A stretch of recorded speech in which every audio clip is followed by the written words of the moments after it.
Para quem não me conhece, meu nome é Jéssica Laroca e nós vamos iniciar agora a aula 4 do curso O Dia Depois do Covid-19, alternativas práticas para alavancar o seu escritório.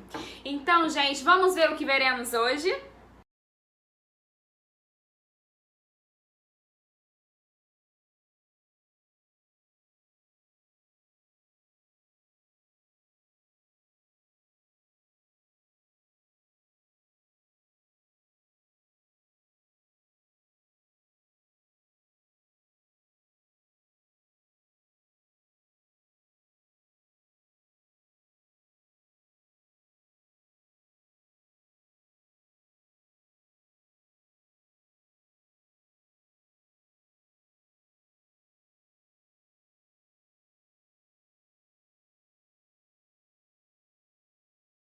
Eu acho que essa era a aula que vocês mais esperavam, porque vocês estavam querendo ver como é que funcionava na prática.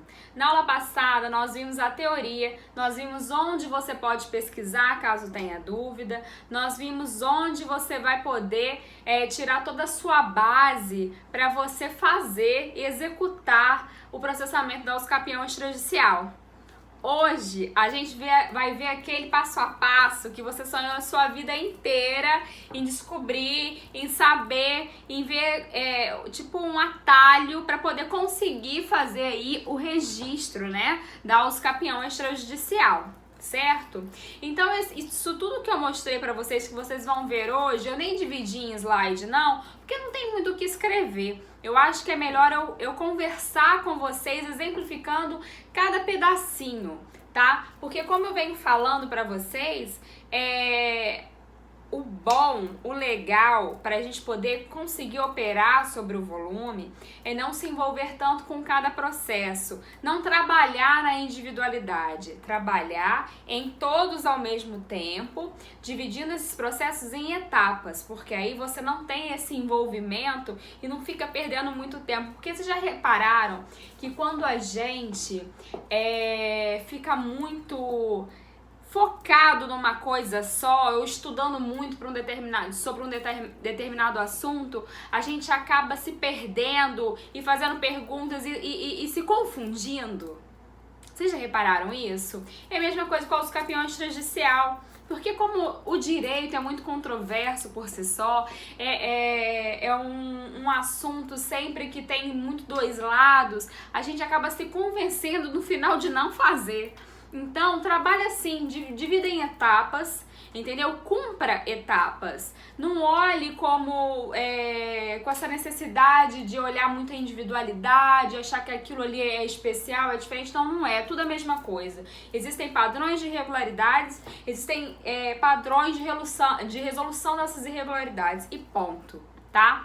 Então, o macete é esse aí, é ter o passo a passo e simplesmente cumprir de forma militar, sabe? Sem você ficar pensando muito a respeito, porque aí você defende aquilo fielmente, sem se colocar na pele do registrador, sem se colocar em outras peles, que não é o que a gente está sendo pago para fazer.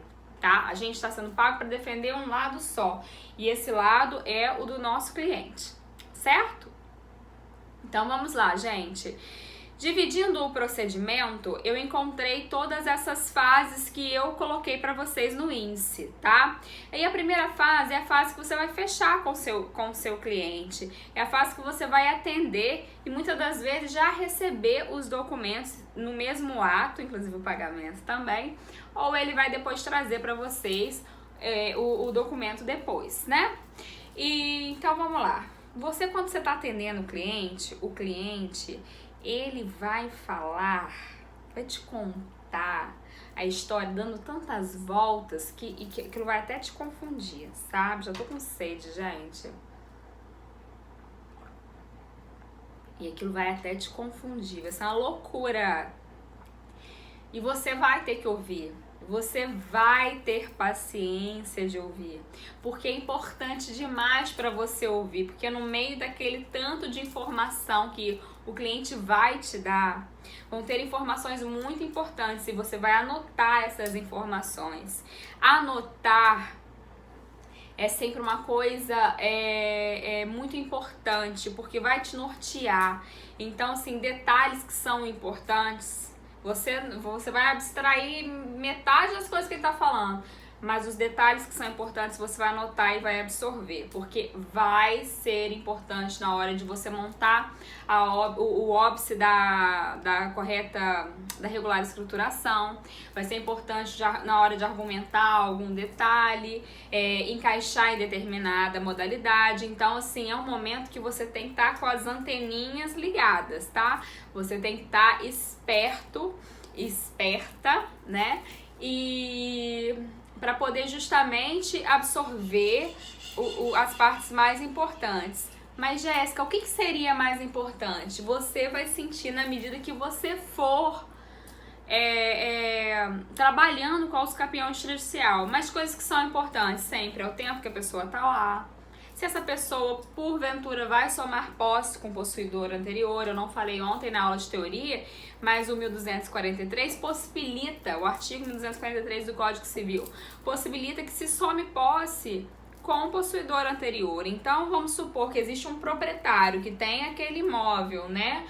Que lá no RGI, esse proprietário vendeu para Maria e a Maria vendeu para o João tem 1 ano e a Maria tem 15, o João passa a ter 16 anos de posse, certo? Deu para compreender? Então, isso aí tá no artigo 1243, caso vocês queiram dar uma olhada, tá? E, gente, esse momento do atendimento, então, você vai anotar tempo de posse, você vai anotar se tem possuidor anterior, você vai anotar se foi feita alguma benfeitoria, você vai anotar se foi feita alguma edificação, você vai anotar se houve algum tipo de problema, algum tipo de contestação, algum tipo de oposição. Você vai anotar, você vai olhar os requisitos de absolutamente todas as modalidades, e você vai anotar todas as respostas relativas a todas as modalidades. Jéssica, mas a gente não vai escolher uma modalidade? A gente vai escolher, mas para que a gente escolha, a gente tem que ter todas as informações. Porque quando a gente entrar lá em planejamento e estratégia, a gente vai verificar que a gente vai precisar dessas informações. Porque às vezes por 1 milímetro ele não consegue entrar numa modalidade, a gente já vai ter que encaixá-lo na outra, certo? Então, a gente tem que aprender a fazer essas manobras aí. Então, é muito importante que a gente anote absolutamente tudo, tá bom? E no momento que ele tá falando, que você tá conversando, você já tá mais ou menos direcionando, bem, eu vou levá-lo para essa modalidade, bem, eu vou levá-lo para essa modalidade. Você já tá pensando para qual modalidade você vai encaixar aí esse caso do seu cliente. E nesse momento você já está ali anotando quais os documentos que ele vai precisar, certo? E no momento que você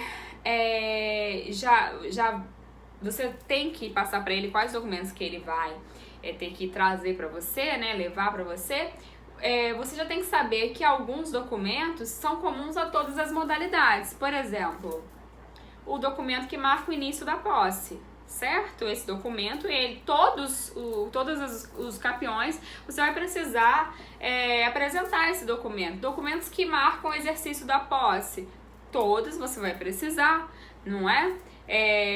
Uma modalidade ou outra que não vai ter essa documentação aí em comum, mas, por exemplo, igual a especial urbana, você precisa comprovar que a pessoa não é titular de nenhum imóvel, então você vai tirar uma certidão negativa junto ao registro de imóveis, certo?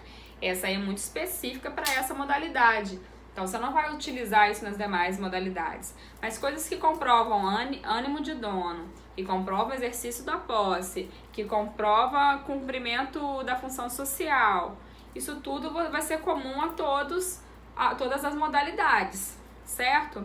E na dúvida de qual documento apresentar, de qual documento, porque isso aí vai variar de cliente para cliente, porque nem todos os clientes guardam documentos. Então, você vai ter que contar muito com a sua criatividade. Vocês têm que pensar sempre que o mais importante é apresentar documentos oficiais, tá? E em segundo lugar, apresentar documentos que tenham sempre o nome do requerente, a data daquele documento e o endereço de correspondência. Tendo esses três elementos, você vai poder apresentar, porque vai ser muito importante para comprovação da posse daquele requerente naquele imóvel escapiento, certo? Então vamos lá, gente. Buscas e certidões.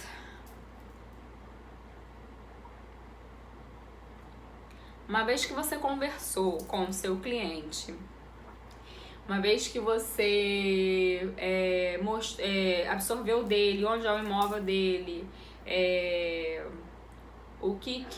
deixa eu voltar aqui, senão me perco. Onde é o imóvel dele, qual é o caso dele, e muitas das vezes eles não sabem nada. Às vezes não sabem qual é a matrícula, às vezes não, sempre, tá? Muito difícil gente que chega lá com a certidãozinha bonita, tá? Muitas das vezes esses imóveis estão situados em loteamentos irregulares, né? Que são aqueles loteamentos que muitas das vezes estão ainda inscritos como áreas rurais, mas na realidade já tem finalidade urbana de acordo com 32 do CTN. Então, nesse momento, trata-se de loteamento irregular. Se houver IPTU, se não houver IPTU, loteamento clandestino. Então, você vai ter que descobrir isso. Você vai ter uma profissão assim, meio detetive, sabe?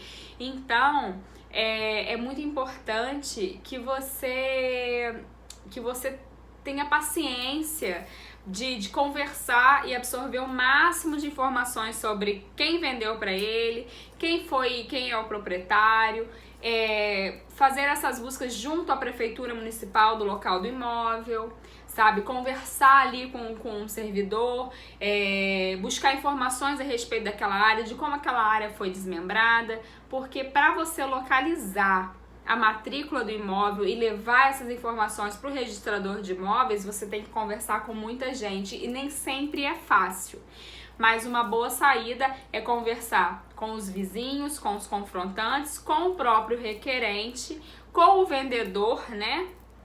Com a pessoa que vendeu para esse requerente, e se ninguém souber de nada, dirija-se à prefeitura, porque alguém vai ter alguma informação.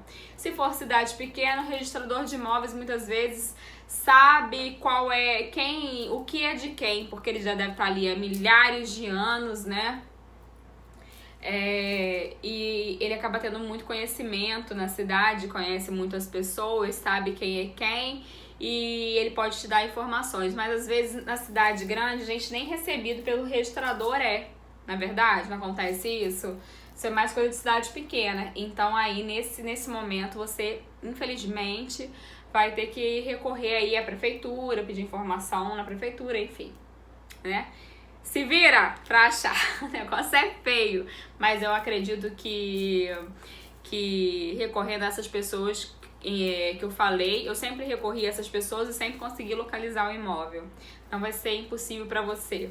Agora, se tudo der errado, meu amigo, você não conseguir, você vai fazer uma solicitação pro registrador de imóveis, colocando o endereço do imóvel, os dados do possível proprietário, e se ele não localizar a certidão negativa, é possível, ele vai emitir uma certidão negativa que não localizou, e você vai fazer aos capião em cima disso aí, o imóvel sem matrícula, certo?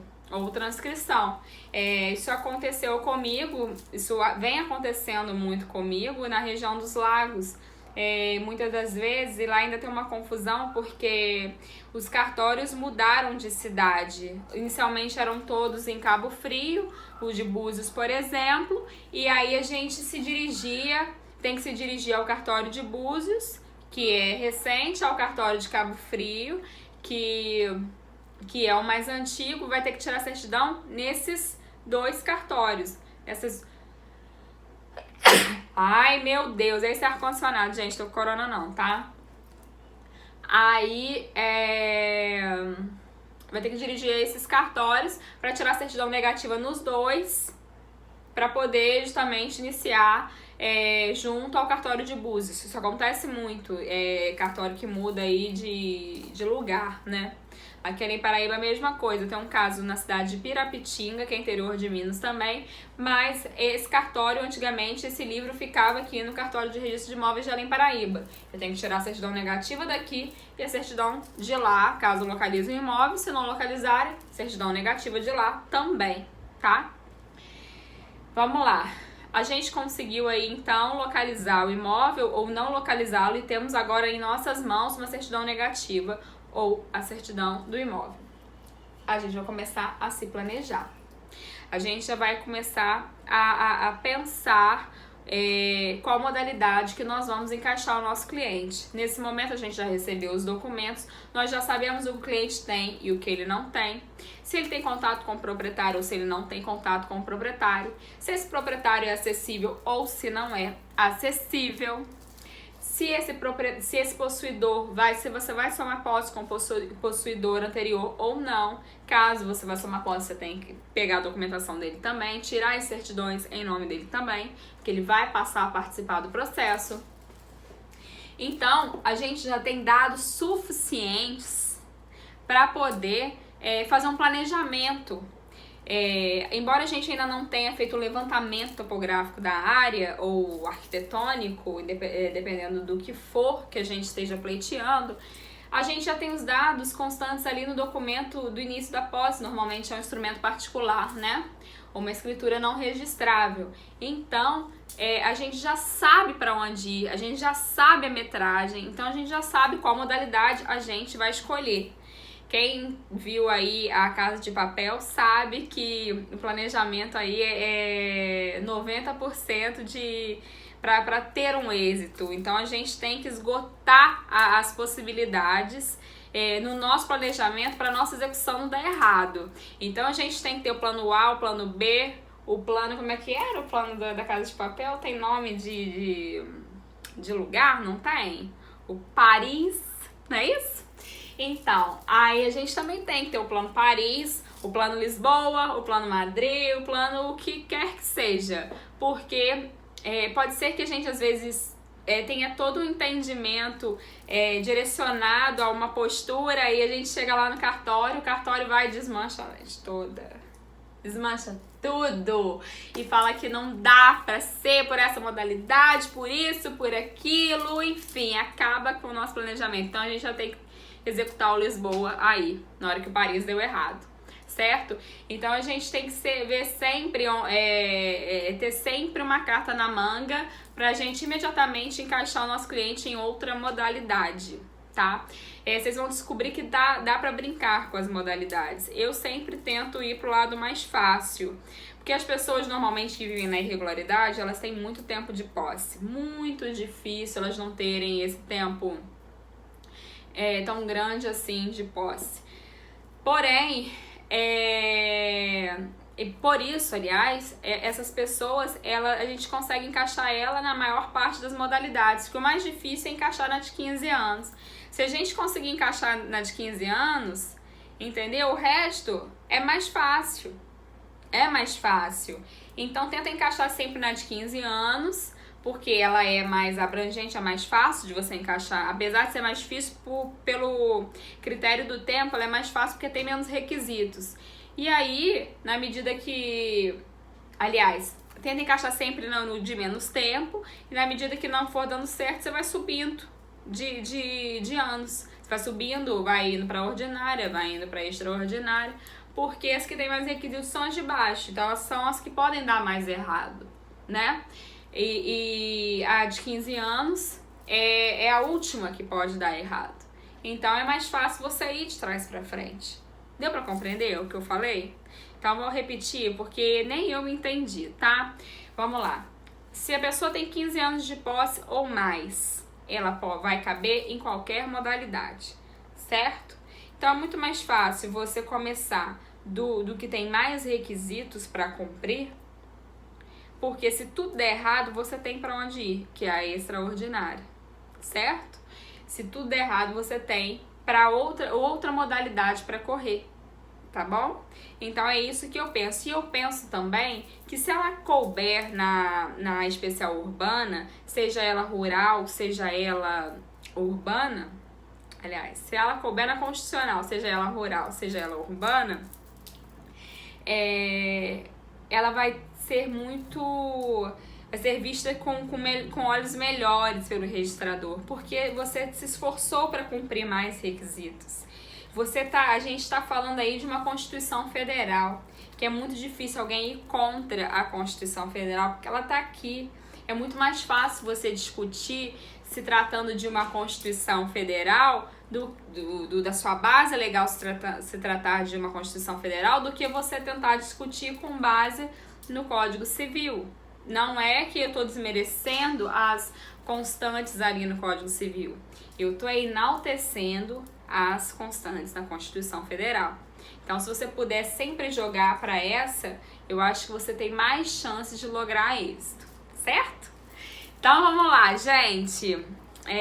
Fizemos o nosso planejamento, fizemos o plano A, B, C, D, E, e agora a gente vai, nesse momento, isso que eu tô te falando, pode acontecer, essas etapas, de forma simultânea. Normalmente, para mim, o atendimento é o 1, buscas e certidões é o 2, planejamento e estratégia, planta confrontantes, declarações particulares é o 3, certo? Por quê? Porque isso dá para acontecer simultaneamente. Você pode correr atrás de tudo isso ao mesmo tempo.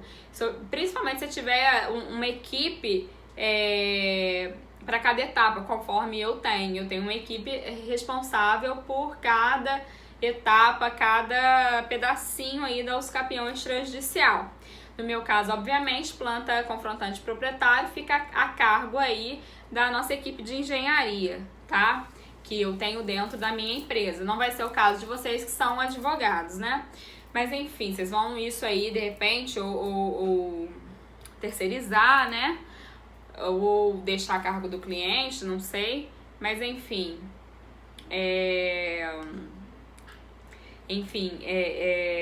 dá pra fazer de forma simultânea.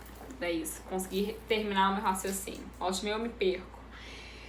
Então, gente, o momento do levantamento é um momento muito importante, porque esse levantamento tem que ser feito com muita seriedade, porque é o que vai determinar a matrícula, o registro lá no cartório de registro de imóveis, certo?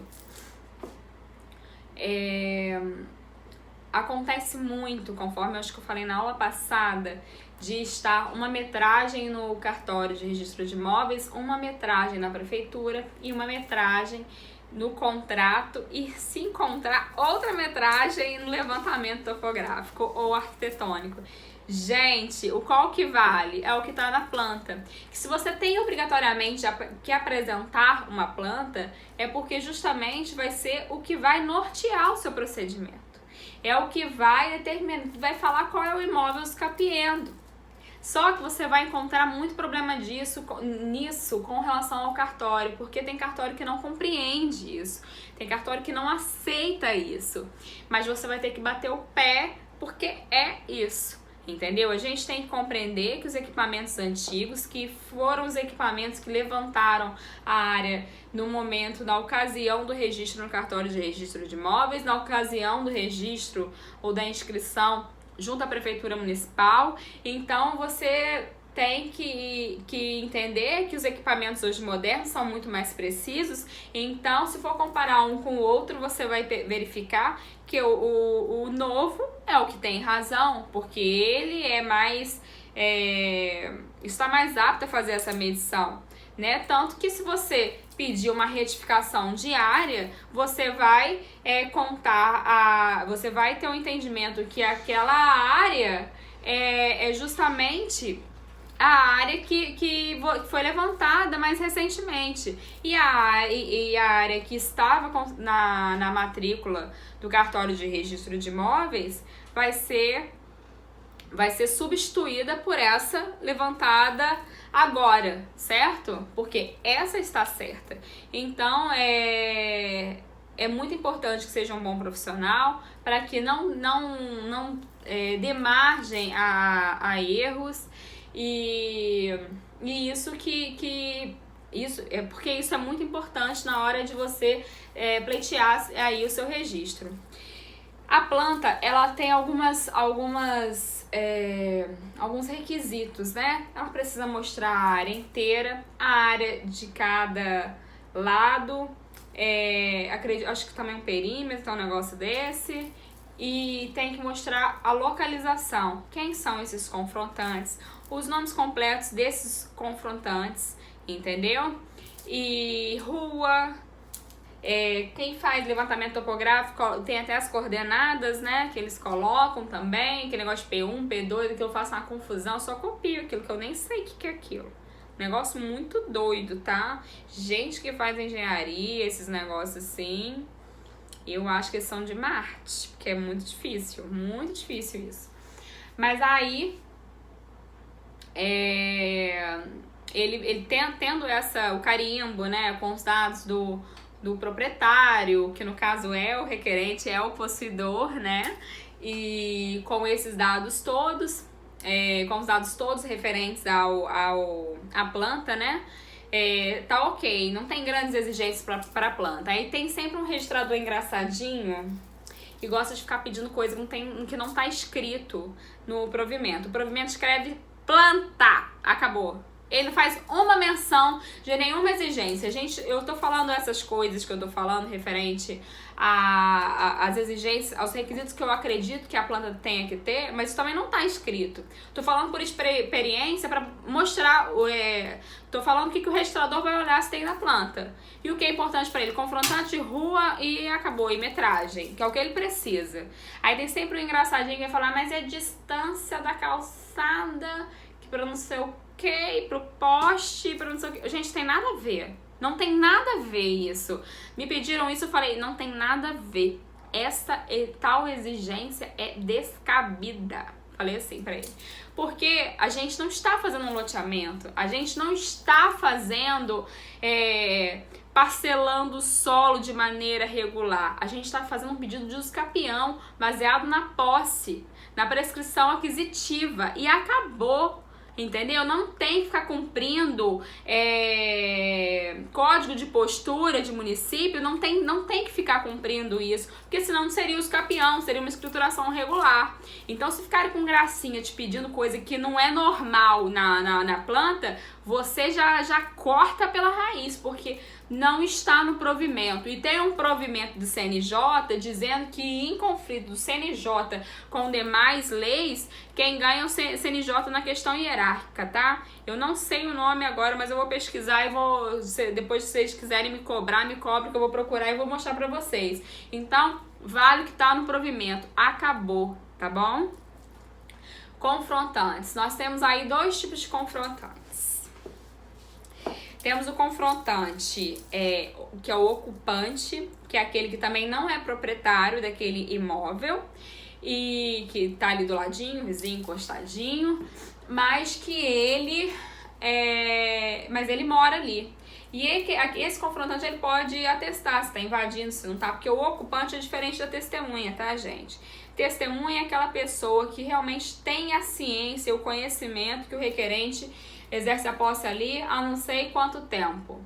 Esse é o papel da testemunha. O confrontante pode ter mudado para lá mês passado. Então ele não pode atestar que aquele requerente está ali há tantos anos. Então esse ocupante, ele só vai falar, aliás, esse confrontante, ele só vai falar que o requerente não está invadindo o pedaço dele. Ele só vai falar que ele não tem nenhuma oposição para aquele pedido de uso capião. É só isso que ele vai falar. Ele não vai falar mais nada além disso.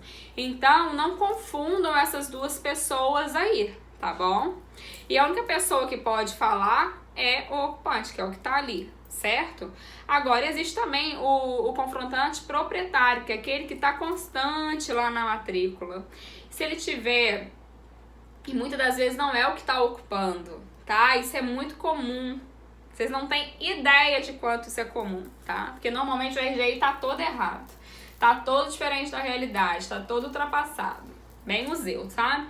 E aí, esse que é o proprietário, vou mandar notificação para ele, não sabe nem do que se trata, mas tem registradores que entendem que tem que mandar para esse proprietário. E eu, se eu fosse registradora, eu mandava para os dois, o confrontante proprietário e o confrontante ocupante, a meu ver. Mas se eu tivesse que escolher entre um e outro, eu escolheria o ocupante, que é o que é de verdade, que é o que pode atestar alguma coisa, certo? Se o imóvel estiver inserido em loteamento irregular / clandestino, quem que é o confrontante, minha gente? 2 segundos para pensar. 1, 2, acabou. É assim, ó, tem uma gleba de terras, tá? Confrontante proprietário que eu tô me referindo. E tem um círculozinho aqui dentro que é a casa do nosso cliente. Então tá aqui e a gleba de terras tá aqui. Não olha minha unha não, que eu sei fazer 3 meses.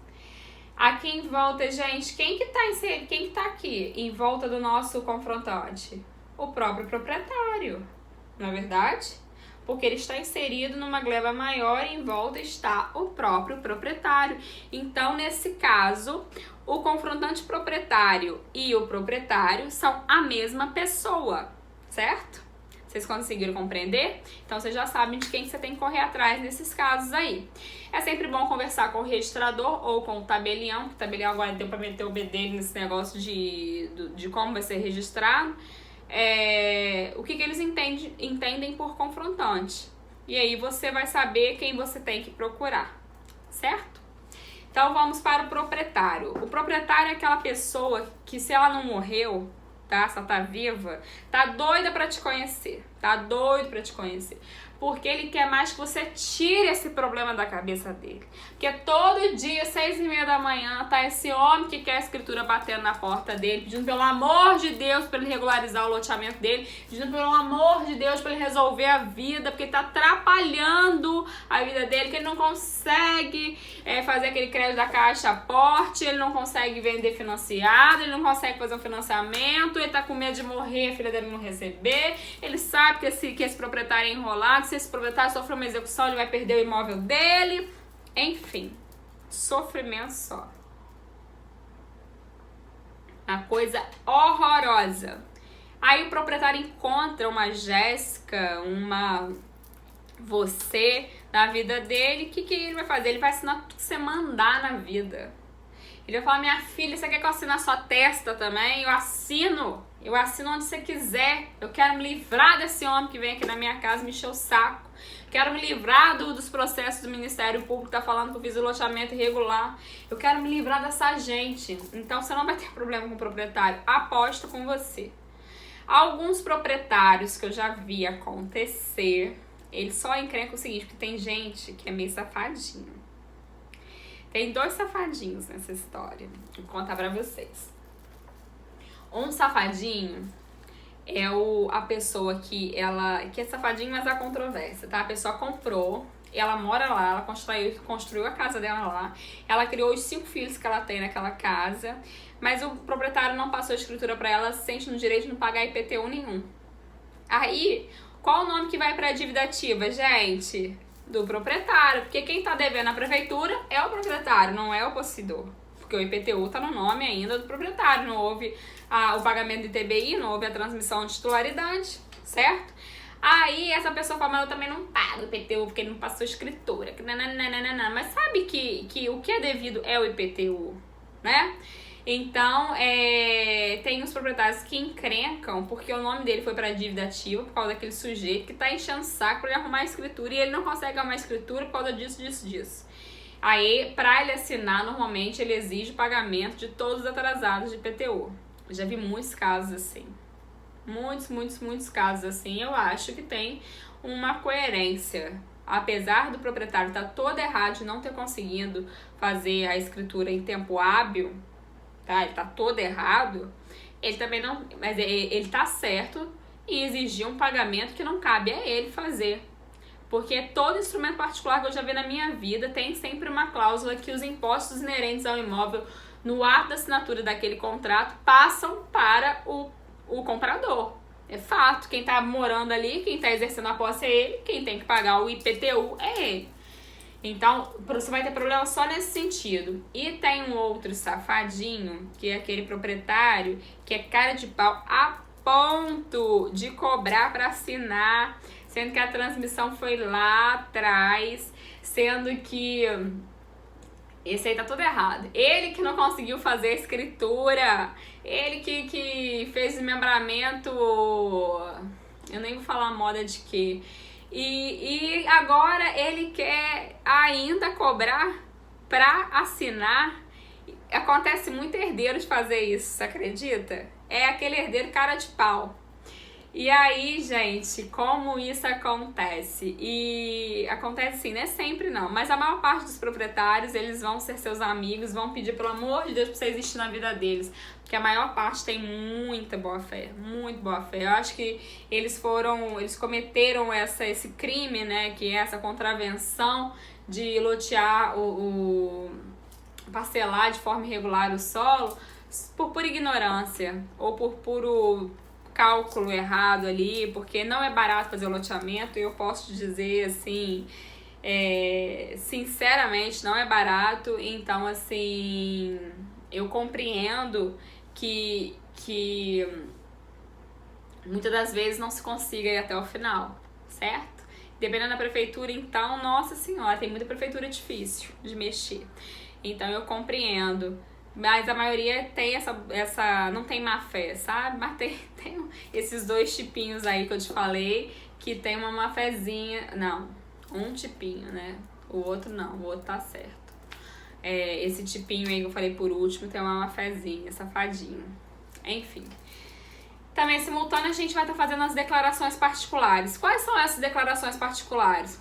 Existe a possibilidade de, ou essas pessoas que têm que dar anuência, né, que são confrontantes, proprietários, possuidores, antigos possuidores, que eles podem simplesmente assinar a planta. Mas tem gente que acha que fica um negócio mais robusto fazer uma declaração.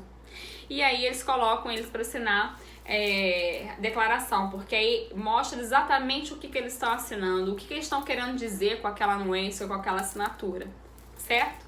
Então vai ser um momento que vai se fazer de forma simultânea aí a declaração particular, de forma simultânea ao... Ai, meu Deus! Esqueci o que eu estava falando. De forma simultânea aí a planta e planejamento estratégico, tá? E vão ter outras duas declarações. Muitas das vezes a pessoa não consegue comprovar através de documento. Aí o que ela faz? Ela faz a declaração de testemunha. Ela recorre à prova testemunhal. E que também é muito importante. Melhor ainda, eu já fiz, sabe o que, gente? Agora, como o ATA funciona como meio de prova, aí eu levo essas testemunhas para falarem para o tabelião, para ele colocar as impressões dele de acordo com o que ele está ouvindo das testemunhas, porque fica melhor ainda do que declaração com firma reconhecida. Só que fica mais caro, aí fica a seu critério, você vai querer pagar ou não, entendeu? Qual cliente é esse? Mas eu acho que fica bem mais, forte fazer uma ata notarial. Mas a maior parte das vezes a gente faz através de declaração particular com firma reconhecida. Gente, vocês vão reconhecer firma em tudo que vocês puderem, tá? Muito importante isso. Aí tem uma outra declaração que você pode concordar ou não com essa declaração. Vamos voltar a espirrar. Passou. Você pode concordar com essa declaração ou não, tá? Que é a declaração de valor de mercado pro registrador cobrar e o tabelião cobrar os emolumentos dele, tendo como base de cálculo o valor de mercado, o valor real. Gente, o provimento determina que essa declaração de valor de mercado só é feita caso não exista um valor venal, caso não exista um valor oficial a ser apresentado ali, certo? Não é para fazer isso. O provimento determina que se faça, que se tenha como base o valor venal. Só que o registrador, ele quer lucrar. O tabelião, ele quer lucrar e ele vai te cobrar o valor de mercado. Cabe você ou discutir, tá? Ou, de repente, ou você discute ou você aceita, porque você precisa que eles aceitem o seu procedimento. Se você não quiser brigar por isso também, você vai brigar por muitos problemas. Se você quiser deixar esse pra lá, é uma boa, tá? Eu deixo. Eu, Jéssica, deixo. Agora, se ele me chama de saco, vou brigar até por causa disso. Mas se ele, né, abre mais as pernas, não no sentido de fazer algo errado, mas de fazer o que tem que ser feito, aí, meu amigo, aí eu vou largar pra lá, porque eu não quero ficar brigando à toa não, entendeu? Então, vamos lá. Montagem do dossiê. Então, você já tem toda a documentação recolhida. Você já tem... os documentos antigamente falavam que tinham que ser autenticados, tá? Agora, basta o advogado... agora não, já desde 2017. Basta o advogado atestar que aqueles documentos são cópia fiel dos verdadeiros, tá? Mas existem cartórios que pedem pra ver os originais, porque acham que a gente é mentiroso, tá? Mas podem ser cópias. Então, você já tá lá com todas as cópias, você já tá lá com a planta, com as vias da planta, com as assinaturas e com os reconhecimentos de firma do engenheiro e de todos que assinaram a planta, tá? Memorial descritivo também e a RT também. Você já tirou as certidões dos distribuidores, igual eu ensinei na aula passada. Você já tirou as certidões do imóvel. Você já tirou... Você já tem todas as declarações que você precisa para esse processo. Então, agora, você só precisa o quê? Montar o seu dossiê para você depois fazer a sua petição, o seu requerimento, certo? Como é que você vai montar? Você vai fazer... Ai, meu Deus. O que tá acontecendo comigo? Você vai fazer o seguinte... Você vai colocar sempre em ordem, vai montar esse dossiê em ordem, de acordo com o artigo 3º, né? É o 3º, o 4º fala da ata. Aquele artigo do provimento que fala todos os documentos que tem que ter. Agora eu não me lembro se é o 3º ou se é o 4º. Depois você dá uma olhadinha, tá? Naquela ordem, certinho. Então, primeiro falou requerimento em primeiro lugar. Segundo falou ata em segundo lugar.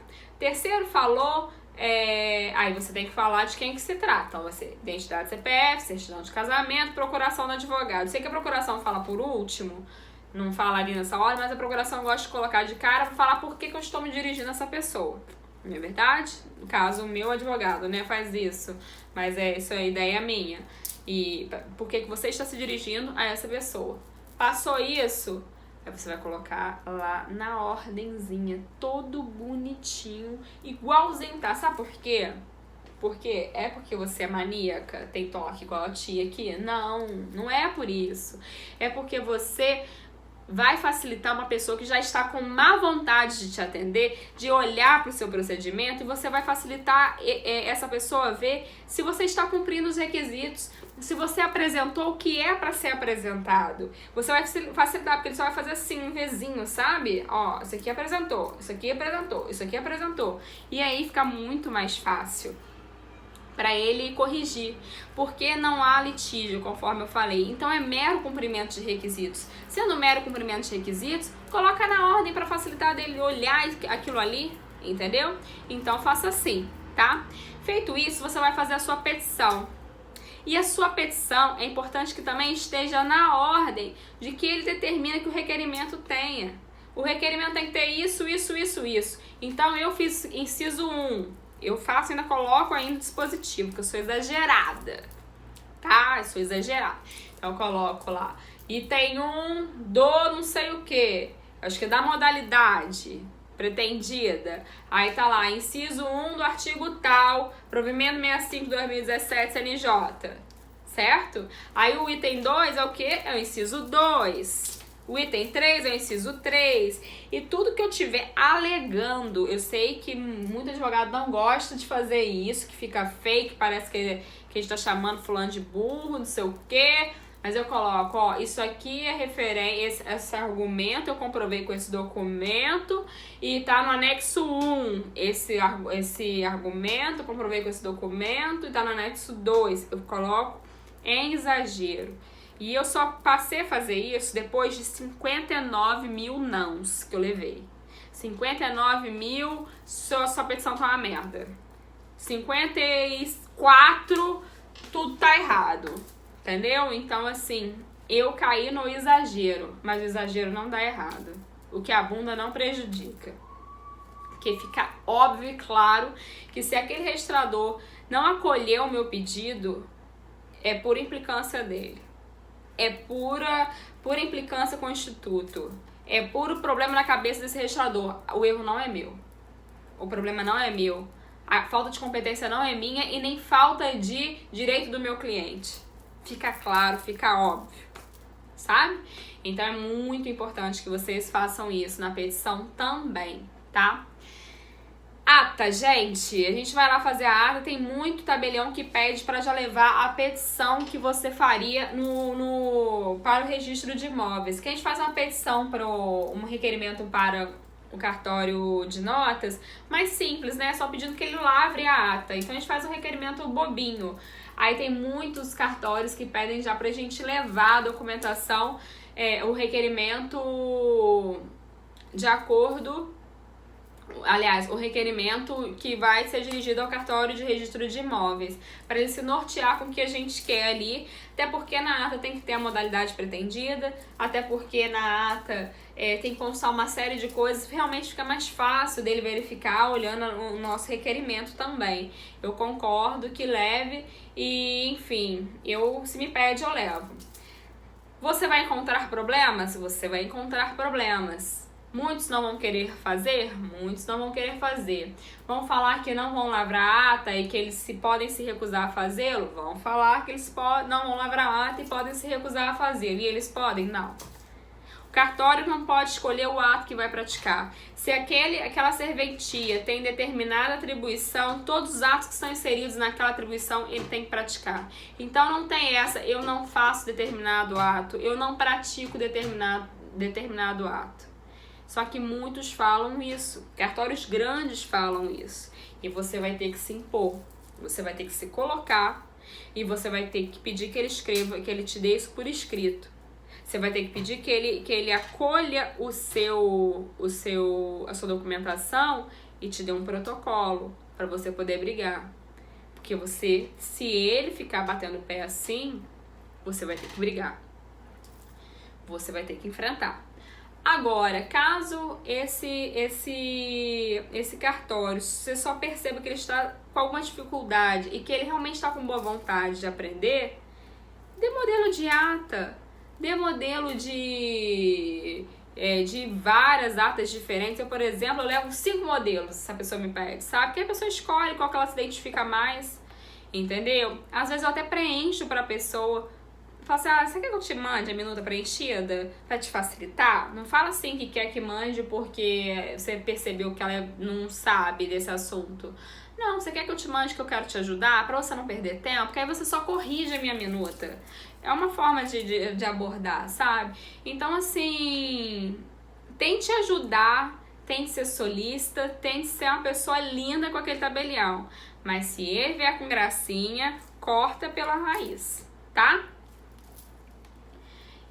Aí você vai fazer o quê? O que é o protocolo? Pra quem não sabe, tá, gente? Aqui pode ser que tenha muita gente que saiba. O protocolo no cartório de registro de imóveis, ele chama-se prenotação.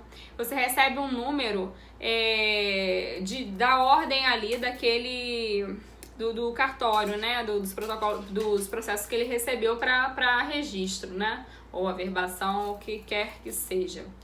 Aí você vai receber e ele vai ter um prazo para olhar aquela documentação e ou ele faz exigências e emite ali aquela nota devolutiva ou ele ou ele dá prosseguimento e já começa aí vai para as notificações e editais, certo? Então, primeiro, normalmente faz exigência, normalmente faz uma graça. Tem sempre que fazer uma graça. Aí, o que você vai fazer? Você vai responder aquelas exigências e caso você não concorde, você já vai pedir suscitação de dúvida de cara, né? Mas, caso ele não faça isso, pode ser que ele também dê um indeferimento de cara. Também você pode pedir a suscitação de dúvida, né? E caso ele dê prosseguimento, a gente já vai para as notificações. O que seriam essas notificações? Essas notificações são aquelas pessoas que ele entende que deveriam ter ciência desse processo de escapeão extrajudicial. A gente não para de balançar a perna. Deixa eu segurar aqui. De escapeão extrajudicial. E ele manda ou carta com AR ou pede que como é que chama, gente? Ai, meu Deus. Cartório de... O RTD. Registro de títulos e documentos. Vá lá e se dirija e faça uma notificação à Fazenda Pública ou à pessoa que não se manifestou. Enfim, ele tem essas duas opções. A maioria é carta com AR, tá? A maioria. Difícil utilizar porque é mais caro, né? Não tem necessidade disso. A não ser que seja ofício único, que o próprio registrador lucre com a notificação, né? E tem que sempre notificar as fazendas públicas, municipal, estadual e a União, tá? E isso aí o próprio registrador que faz. Tem registrador que às vezes não consegue, aí você dá uma ajudinha, você procura saber como é que faz, enfim. Mas a maioria, eles que fazem mesmo. E aí vem o momento dos editais, porque tem aqueles editais para terceiros interessados. E tem aquelas pessoas que não responderam a notificação e aquilo vai para edital, para poder tirar o cartório da reta, sabe? Aí eles fazem esses editais, é feito em jornal de circulação, tá? É feito em jornal de circulação. Muitas das vezes o cartório mesmo se dirige a esses jornais, ou às vezes ele manda o cliente se dirigir. Esse pagamento é do cliente, não é do cartório. Quando é o cartório que se dirige, ele manda a conta para você pagar, né? Mas assim, eu normalmente, que entro em contato com os jornais, que aí eu dou uma negociada. Mas quando é o cartório, você tem que pagar e acabou, né? E aí ele decide se ele registra ou se ele indefere. Todas essas exigências, notificações, editais, tudo tem 15 dias úteis, tá? O espaço de uma para outra, porque para dar tempo de alguém que tem interesse em fazer a impugnação. E fazendo essa impugnação, o registrador pode chamar as pessoas para terem ali uma conversa, para ver se faz uma conciliação. Não havendo conciliação e permanecendo a conciliação, esse processo vai para o âmbito judicial. Havendo conciliação ou não havendo impugnação, acontece ali o registro e a gente finaliza essa lindeza e tira uma onda danada que a gente conseguiu registrar os escapeão extrajudicial. Tá bom, gente? Então é isso, terminamos aí a parte prática que você tanto esperou. Se você tiver alguma dúvida, pode entrar em contato comigo. Todos vocês aí têm meu WhatsApp e vocês podem entrar em contato comigo, que eu vou ter um prazer imenso em tirar as suas dúvidas, porque eu quero você sabendo muito, tá bom? Mas vocês têm que lembrar sempre que eu tô dando isso aqui em 1 hora. Essas aulas têm 1 hora e pouquinho, menos um pouco. Então, assim, não vai... É a ponta do iceberg. Eu sei que há muito mais para saber, mas infelizmente é o que eu consigo fazer para vocês por enquanto. Caso vocês tenham interesse em se aprofundar no assunto, conforme vocês estão cansados, careca de saber, eu tenho um curso de escapeão extrajudicial, que eu que tô falando aqui em 1 hora de prática, o meu curso tem 20 horas. Então, assim, ele é bem extenso. Então, você realmente vai sair sabendo de escapeão extrajudicial. E eu também dou meu WhatsApp pessoal para os meus alunos, porque eu tenho interesse que as pessoas saibam. O maior pavor da minha vida vai ser alguém falar, nossa, eu fiz o curso da Jéssica, nossa, é uma bosta. É uma bosta. Horroroso. Enfim, então aí eu não gostaria que isso acontecesse comigo. E então eu dou o meu telefone para todos vocês, tá? Caso vocês queiram saber mais a respeito desse curso, como eu falei, não é o meu foco aqui, meu foco é que vocês aprendam, mas caso vocês queiram, eu vou ficar muito feliz e atenderei vocês prontamente, mando o conteúdo programático, tudo direitinho para vocês, tá? Então é isso, vocês fiquem com Deus e até a próxima aula, que é amanhã.